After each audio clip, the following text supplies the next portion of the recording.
Hey, thanks for joining us on the bench, live and exclusive on Caulfield Best TV. Yeah, as you can tell, pretty relaxed episode tonight. The main studio's under some renovations down at the Docklands, so hopefully we'll be back bigger and better next week.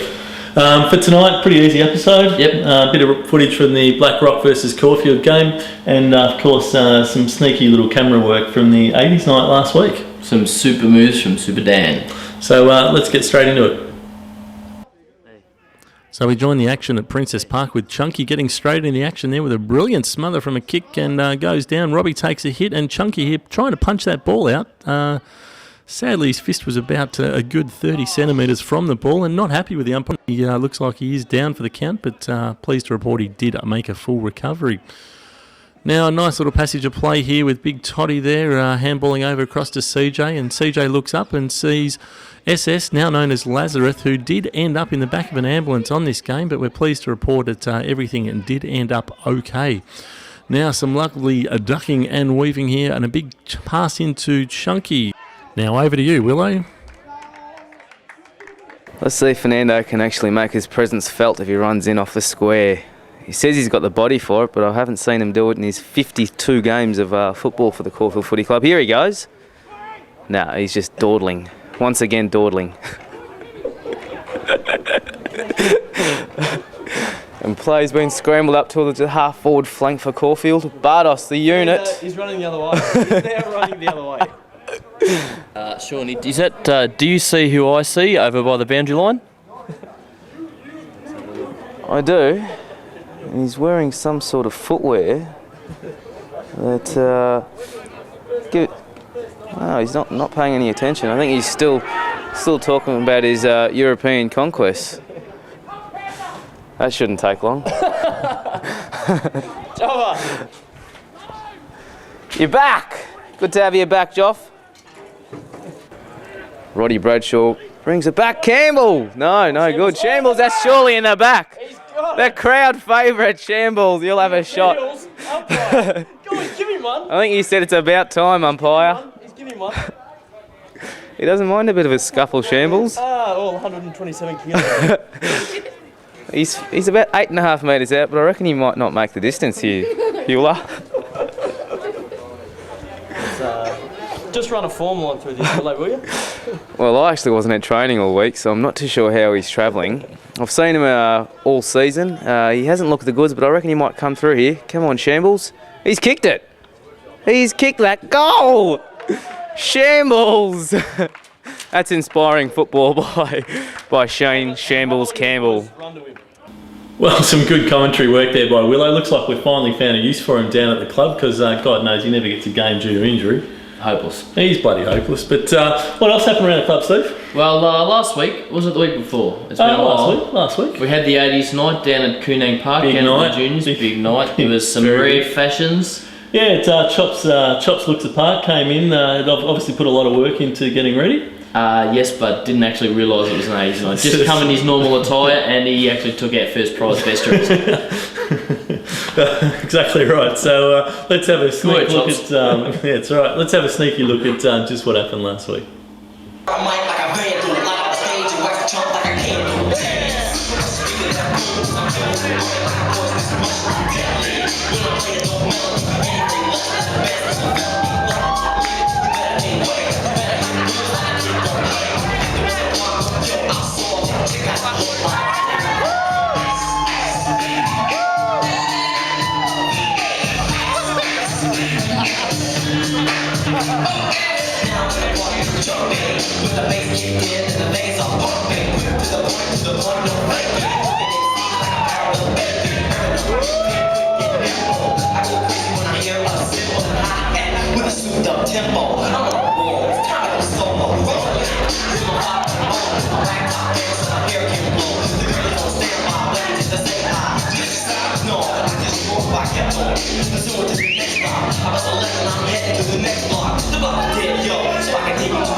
Breaks down like a bell. I grab my 9 or I heard a shell.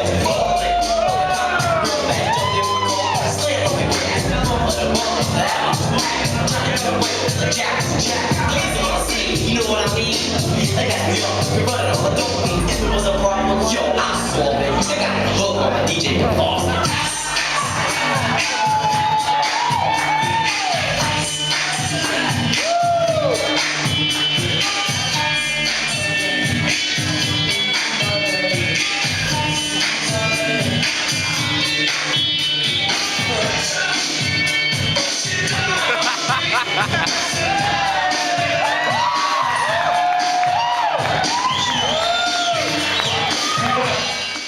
Well, I don't know about you, Steve, but I will never listen to Ice Ice Baby the same way again. Well, I'm going to because it's still my favourite song of all time. Oh, geez, I'm a little concerned about that. But for all the rest of you guys that were inspired by Superdan's moves, you get a chance coming up very shortly, I believe, to strut your stuff. Yes, the annual Caulfield Bears Ball Cocktail Night. That's easy for you to say. That is it. Well, I've had a few drinks on the night, then definitely won't be able to say it. 16th of August at the Hotel Barclay, the Old St Kilda Inn. 7:30pm kickoff, JT. Yeah, make sure you're there, guys. Preferably look as good as you can. Girls, well, wear as little as possible. That would be great. Hi, darling. But it should be a good night. It's always a good annual event every year, so I'm sure this year will be no exception. Heaps of fun. So look, we've now got the seniors footage coming up for you. It was a pretty good game. Unfortunately, didn't get across the line, but here's some highlights for you to look at now. Well, we join the action here at Princess Park as Big Bales takes a grab in the centre of the ground and kicks it into Melbourne's funniest homosexual comedian, Tommy Seagate. Secco there from Black Rock clearly doesn't support the gay movement as he gives Tommy 50-metre penalty. And Cuz a little bit of a tap there to go on with. Coops puts his head over the ball as he's done 1,000 times before and heads up towards, who is it again? That big man, Bales, with another big hanger. Let's have a look at that on a slow motion replay. Up towards the sky and hangs onto it the whole way down. Of course, just to prove it wasn't a fluke, here comes Big Bales again. Another grab, eyes only for the football. In fine career best form at the moment, Bales, after his return from his European wedding. Now, of course, each week we get to pay out on a player, and this week it's Heath McLean with a brilliant defensive move there that basically just handed Blackrock a goal. In fact, I enjoyed that so much, I reckon we just look at it again. It's fantastic.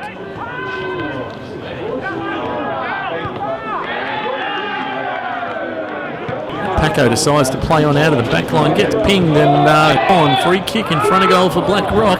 But no, the man in orange is seeing that is a get out of jail card there for Paco. So he thinks he's got away with it, he can do anything. So let's watch a bit of action here starring Paco again as Ash Lovely pick up from the ground to Joel Cash-Cooney, handballs over to Tommy Seagate who sees Paco out here in open space. He's got plenty of time to pick out a target. He steadies, takes a bounce, sees what he likes, kicks towards it, and unfortunately it's gone about a good 7 metres out of bounds. Ouch. So as the boys come in from half time, it's Black Rock with a small lead. Now, Jules, you said I'd never get you on camera. Don't know what happened here, but ta-da! So unfortunately, after a tight tussle in the second half, it was Black Rock that came out on top. Well, there we have it. Short and sweet. Yes. I thought you were going to say a bit more. So that's some quality television for you right there.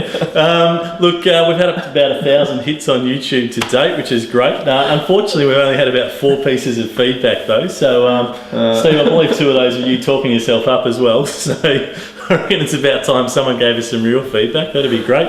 What do we got on next week, Steve? Our clash against Hampton and some other fun stuff around the club. Some news and views and a bit of roving reporting from Sean Williams. Awesome performance this week. So I hope you enjoyed the show and we'll see you next week. Bye-bye.